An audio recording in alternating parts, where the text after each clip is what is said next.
Digital India के लिए ज़रूरी है digital health care.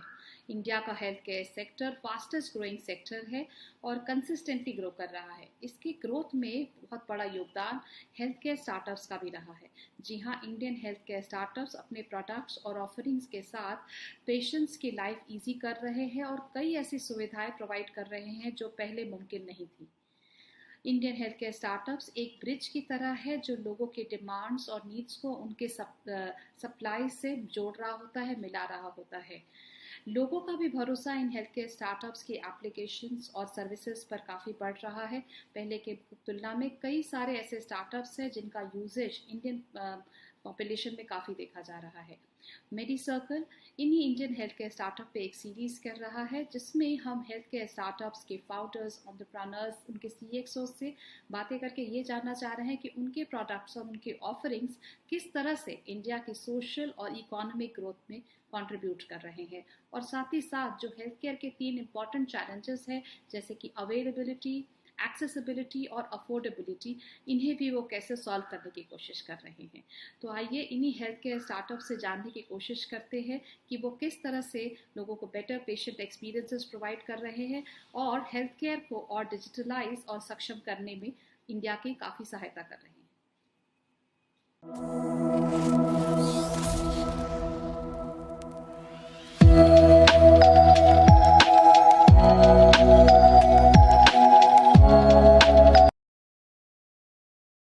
So healthcare startups have revolutionized the healthcare delivery process for better patient experiences. And the Indian healthcare ecosystem is witnessing innovative disruptions that are solving big challenges of the healthcare system like affordability, accessibility, and availability. Through these startup series of us, we aim to create awareness and about the impact of this initiative, the latest developments on this front, and the areas in which there is some scope for improvements. Hi, this is Smita Kumar, and today in this initiative, we are going to speak to Dr. Geetha Manjunath. Dr. Geetha Manjunath is the founder, CEO, and CTO of Niramai Health Analytics, and has led the company to develop a breakthrough AI solution for detecting early stage breast cancer in a non-invasive, radiation-free manner. Geetha holds a PhD degree from IISc and management education from Kellogg's Chicago. She comes with over 25 years of experience in IT innovations. She has proposed and led multiple AI projects at Xerox Research and HP India. Geetha has received many international and national recognition for her innovations and entrepreneurial work, including CGI and Medal, BIRAC Win ER Award 2018, and is also on the Forbes list of top 20 self-made women in 2020. She was recently awarded the Essential Vahini Innovator of the Year Award from the Economic Times and Women Entrepreneur of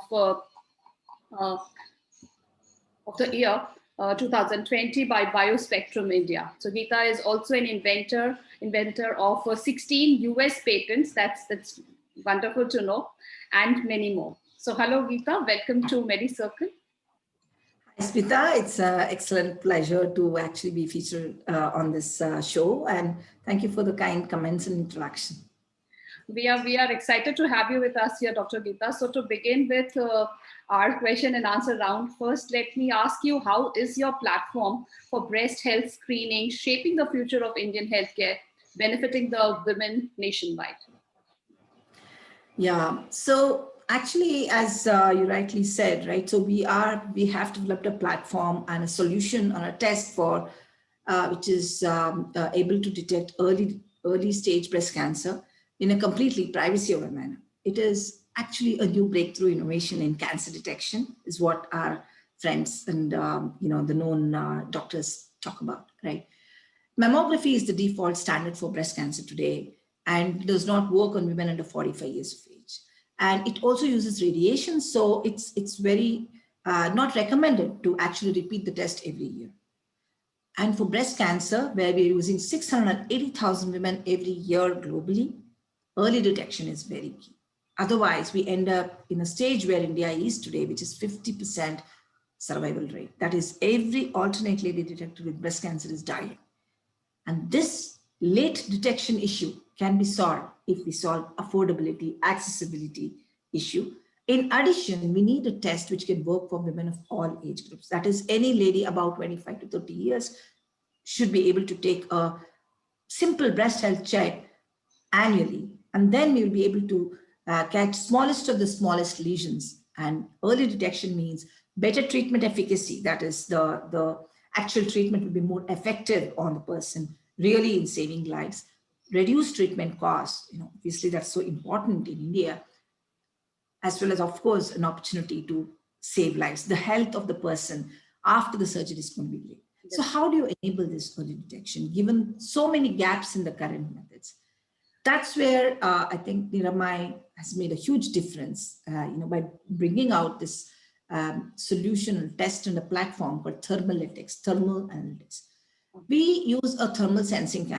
Everyone is aware of in COVID time, right? Everyone knows about thermal screening. So it's exactly that, but we use a high resolution thermal camera and measure the temperature variations on the chest, just like a click of, like a photo, but it's not a photo, it measures temperature. If we measure 400,000, that is 4 lakh temperature points, then artificial intelligence enabled software device that we have developed analyzes these temperatures and generates a report automatically saying whether there is an abnormality in the breast. If so, what is the probability? What is the score which says it is cancer or not?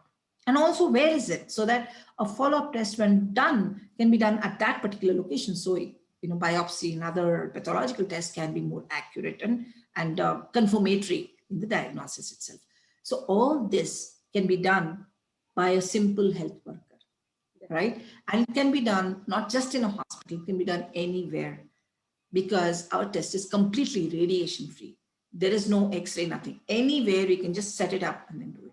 And most importantly, for a lady, it's important to keep the privacy of the person. There are so many tests where it could be a male technicians or women pulling the breast and sort of putting it between the plates. It's very, very uncomfortable. So what we have done is a no see, no touch. It's just like a booth-like structure. She goes, sits there like this for 10 minutes, and that's about it. She comes out, her report will be ready. Not even a technician will see it. I call it changing room experience. This simple experience, we believe, enables lot of women to adopt, and we have seen this. Once a person takes a test, she calls her family, friends, everybody to take it, because it's very simple test, and that's extremely important for preventive healthcare in particular, because we need to reduce the hurdle of adoption, right? And that's when we can move from illness to wellness. So in short, to answer your question, I think with all the explanation I gave, Niramai has created a new way of detecting cancer, right now starting with breast cancer, and doing it in a privacy-aware manner, radiation-free manner, affordable manner, and an accessible manner, because our device it's so small, it can actually be taken out and you can do screening in villages as well. And while doing so, we believe we have bridged the gap between urban healthcare ecosystem and the rural healthcare ecosystem, which is a huge gap in India today. So we hope to save many, many more lives with this. Definitely. We hope so. Dr. Geetha, as a healthcare entrepreneur, what changes did you experience, especially in the post-COVID era, in this perspective of your customers' approach towards his or her health? Because everybody has become health conscious now, and people are now opening to health apps and other things, while mobile was already used for other things like grocery shopping and stuff like that. But now it is being used for video consultations, for health apps, measuring the different vitals of the body. So there's a complete change, especially from the customer's perspective. What is your experience in that?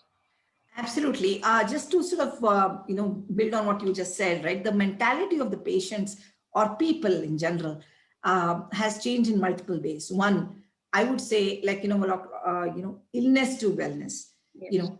They know what does it mean to take vaccination. They know what does it mean to actually get detected with COVID in stage 1 versus stage 4, where the person is waiting for an ICU bed, waiting for an oxygen cylinder. So everybody knows that we want to detect it early, right? So the consciousness, the mindset is moving towards wellness, a proactive taking medicine, doing exercises. We see a lot of it happening now. That's a good thing, that one of the very few good things that COVID did to us, right? Exactly. The second thing also is, teleradiology, telehealth, telemedicine has picked up quite a bit today, right? Of course, it's not that computer systems and video conferences like this were not existing before, definitely it were, but it was rarely used by patient doctor, that kind of a setting, right? So this has become more common. I mean, it could be just a voice call or a video call like this. Both the doctor and the patient or the person who's getting treated, both of them are comfortable today. There is a trust element that is built in on the computer system in between IT-enabled digital healthcare. There is a trust that is, implicitly built in both sides, which was what was lacking before. Definitely the infrastructure was existing, but then because of the huge load on such tele health systems, they have been tested rigorously. The policies also have, loosened up, and they've allowed prescriptions to be done across the wire and so on and so forth. So these are all good things, right? Personally, at Niramai, we got also affected, right? So basically, we were providing breast health screening services in many hospitals. And people stopped going to hospitals, especially preventive care. No, only emergency cases, only COVID cases were going. It definitely affected our revenue, but it's not just about revenue. Just because COVID is there, cancer is not going to be. There were many women who needed the cancer tests to be done, preventive tests to be done, but they could not come to a hospital. So we thought, what can we do about this? And so because we had done so many camps before, and we have, of course, done so lots of screenings in the hospitals, we launched a home screening service for cancer detection or a breast health, right? First ever time in the world. And we got covered by, the European media and all that, because they've never heard about, breast screening being done at home, because a huge mammogram machine definitely cannot be taken home, right? And it was not just about, hey, we did the new thing. We were actually able to unearth at least 3 to 4 cancer patients who were confirmed cancer. Even in the first 100 patients, we were finding 3 to 4 cancer patients at home, right? And then, of course, they did go to the hospital for a follow-up test and the treatment and so on. So this was one new thing that happened within Niramai because of COVID. And the other thing that we did was we looked at the technology that we developed, right, is about thermal imaging and analysis of thermal imaging using AI software, right? So how can we help as technologists, as experts in thermal imaging? Can we help this whole fight against COVID? And so we came up with a new test called COVID fever test, which is basically like after the first wave, people were going back to offices, and obviously you had to ensure that nobody who's entering has COVID, so otherwise it is contaminated. So we developed this passive system, like a thermal camera, simple imaging device, like a CCTV, placed in the beginning, in the entrance of the building. As and when people are walking in, it screens for the temperature of the head, basically does people detection, face recognition, mask you're wearing or not, respiratory abnormalities. All of this is automatically detected.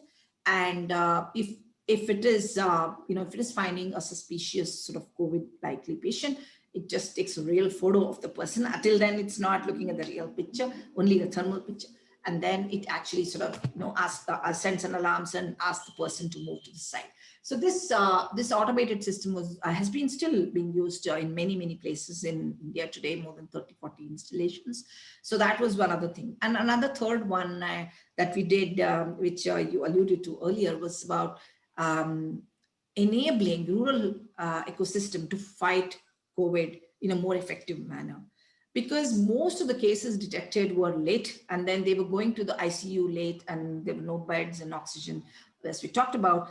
So we said, how can we help, right? And we figured out that the RT-PCR test, when a person comes in with symptom, taking an RT-PCR, like the swab for the RT-PCR test was quick. But then when you send the swab for actual diagnosis, it used to take 7 to 8 days or 10 days many times, because we are talking about villages where this has to be transported to a city, and then the result had to be coming back. And then there's so much load on the RT-PCR requirements itself.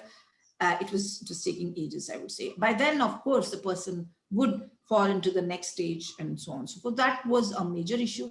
So we released a service where as soon as you find a patient who has some symptomatic high-risk kind of condition, the rural doctor would just take an X-ray of the chest. And then we had WhatsApp-based chest X-ray. The service that we released is called X-raySetu, where the rural doctor takes a picture of the X-ray and just shares it on WhatsApp, right? Just like I would send a WhatsApp to you, it used to send, and the report used to come. So this has helped almost thousands of people as well on that. And that is the other thing that we did.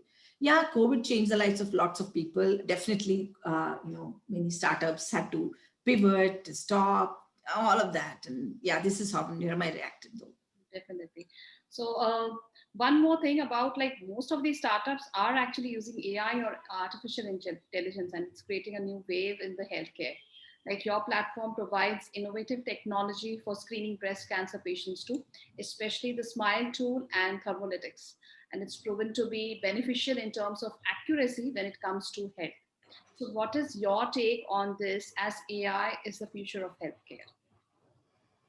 Yeah. Definitely, as you said, the accuracy of the system is very, very important. And AI is making a huge difference to the healthcare ecosystem. Um, so the way I think about it is this way, right? There is a huge divide between rural healthcare ecosystem and urban ecosystem. We talked about it.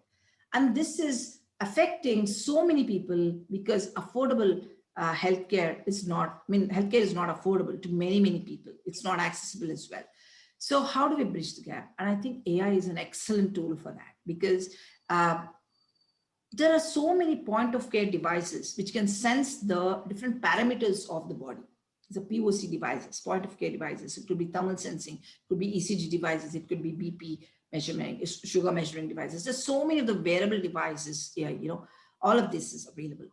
So now, if we can actually place these automated devices in a PHC, in a rural healthcare system, and then if you can actually write an AI, artificial intelligence based software to read this data from a patient and analyze to see, does this person fall in the abnormal category or normal category? It doesn't have to diagnose. It just needs to figure out, does this person require a doctor now? It's called the triaging, or red, yellow, green. A red means bring her or him to the hospital. So this can be done today effectively, and efficiently, and accurately by AI system. And that's what we have done for breast cancer, right? So our AI system that is deployed in villages can automatically detect whether somebody is likely to have a breast abnormality. It can be done by a health worker, right? So like that, different devices can detect different abnormalities. And because these are quantitative in number, these are numbers. It's not a health worker saying, hey, it's red, hey, it's orange. There is number like 0.5, 0.6. These numbers enable objective decision making. So removes the subjectivity, removes the need for expertise in interpreting the abnormality or not. Once that is done, we could also transmit this to telehealth we talked about earlier, where the patient can now be visually examined, as well as the data, which is sensor-based data, is available to the doctor to make a concrete call. So this enables affordable, because there's no people involved, there's no major expertise involved. These things make it more affordable. And also this can be enabled in every village, right? This is one clear way of enhancing our healthcare infrastructure to meet everybody's demand. Now, when the rural is done, right? Now, when you come to urban area, what happens? There are expert doctors, and they're flocked with patients in many cases. It may not be in COVID time, but generally, right? So, so the long queues, people have waiting times of 1 week and all to even get an appointment. And this also can be addressed, because the AI tool now will become an assistant to the doctor, right? It can crunch all the data, history of the patient, everything, and then give a summary of the patient to the doctor. And if it's, let's say, a chest X-ray or a mammogram or thermal screening, it can actually also mark the area of abnormality. So what the doctor does is to sort of quickly take a look and make sure that the result of this diagnosis is correct. And that hardly takes a few minutes, rather than multiple minutes, to actually talk to a patient and diagnose. So that also frees up a lot of time for the urban picture. So that way, I think AI-based tools have multiple usages, both the rural and the urban ecosystem. Of course, technology has reached greater heights. You have AR, VR, augmented reality, virtual reality, and other things, where the doctors who are dealing with multiple types of imaging during surgery, a robotic surgery, using a robot to do the surgery. Just so many ways technology is helping. right? And those are mainly as tools to the doctor in one way or the other, or extending the bandwidth, extending the access of very high quality healthcare to a lot of people. So I'm very excited to be born in this era, I would say, to help enable this in some diseases. Definitely, and bringing something like Niramai and having solutions, which is really important for a women's health. Because if you talk about breast care and the detection, early detection is definitely going to help reduce the cases of cancers. But if you talk about no touch, no see kind of a solution, it is really going to improvise the conditions where actually intervention is not possible, where most of the women actually don't want to go to such training centers and get screened. And I think that barrier would be definitely Yeah. solved by these kind of solutions. Dr. Yeah. Geetha, one Yes. last question on this Niramai's contribution during the pandemic. Like Niramai was featured in the TOI as an AI-powered breast cancer screening solution that extends its support to people in COVID clusters through this new different kinds of simple WhatsApp based X-ray image interpretation for triage. So how is the response of this new COVID solution for chest X-rays, especially in terms of accuracy? And if you could shed some light for our viewers, like how can they benefit it from during COVID? Yeah. So, like I mentioned, yes, this is AI on chest X-rays, right? And these chest X-rays can be taken in any place because X-rays machines are there in almost every town and many villages, and many PHCs also have an X-ray machine because these have been deployed for controlling TB, tuberculosis, which is another rage that we are yet to fight fully. But yeah, it has been fought well as well so far. So given that these X-ray machines are there, however, there are no radiologists. There's one radiologist for 1 lakh people, right? So just taking an X-ray is not sufficient. We need to understand, is there some infection in the chest as well? So that is where X-raySetu helps, right? When a person comes with severe symptoms and X-ray is taken, there is another problem. How do we hook to the old machines, right? So we decided that we'll just make it very simple, WhatsApp based. You just take a picture of the X-ray, right?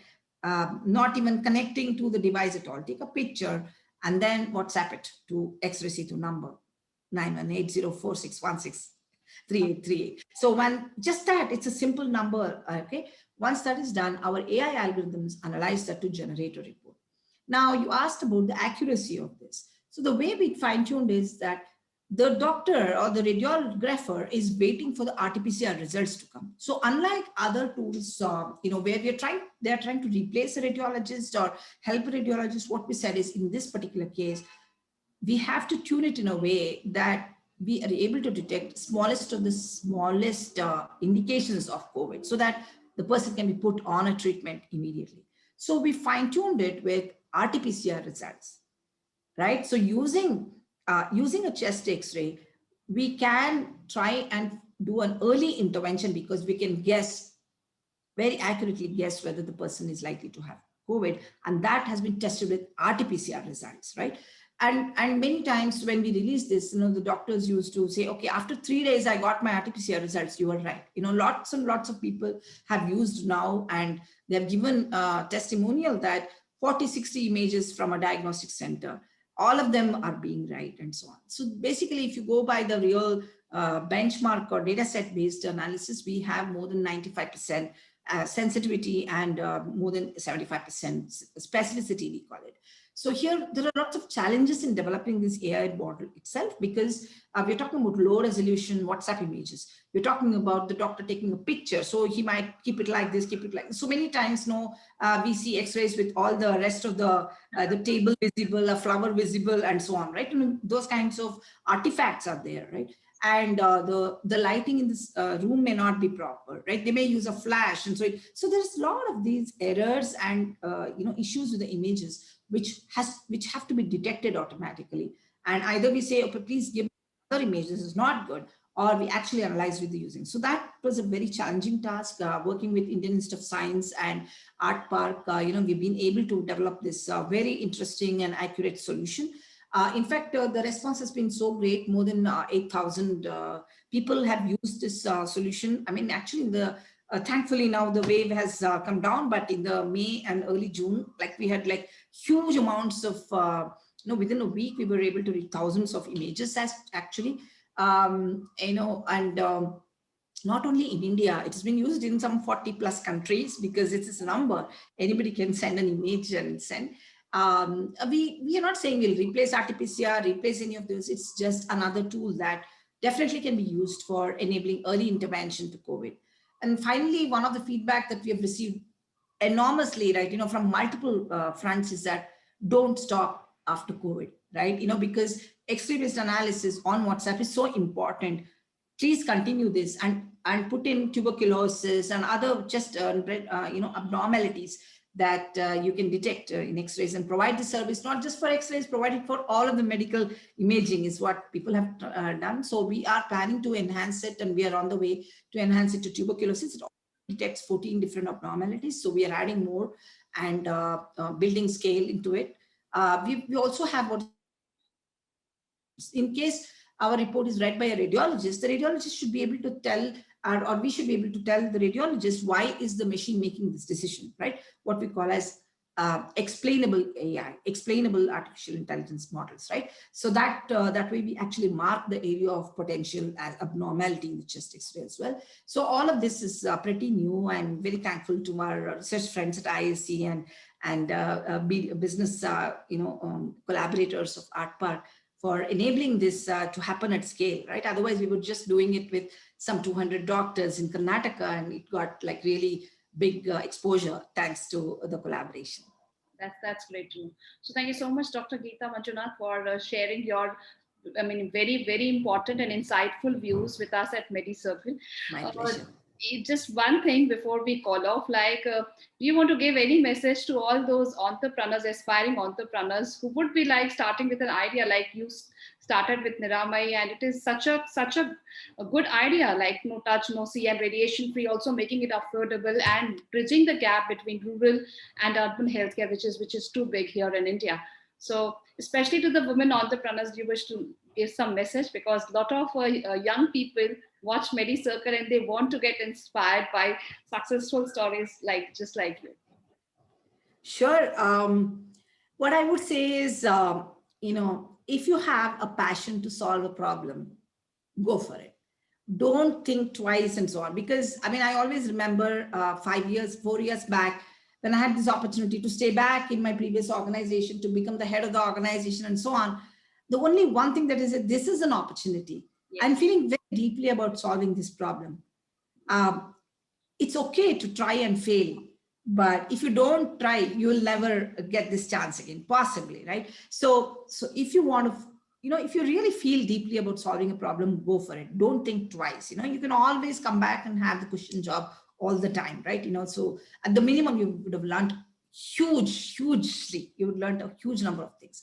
Secondly, particularly for women entrepreneurs or aspiring women entrepreneurs, I would say, keep the courage. Don't be afraid. Don't worry about what others will say. Like Sri Guruji says, don't be a football of others' opinion, right? So, people will say, you're leaving the kid and going, it's fine. You know that you have done the best thing possible in the current circumstances. So I say, just do what your heart says, and obviously your mind will follow. So that's what I would say. Keep the courage.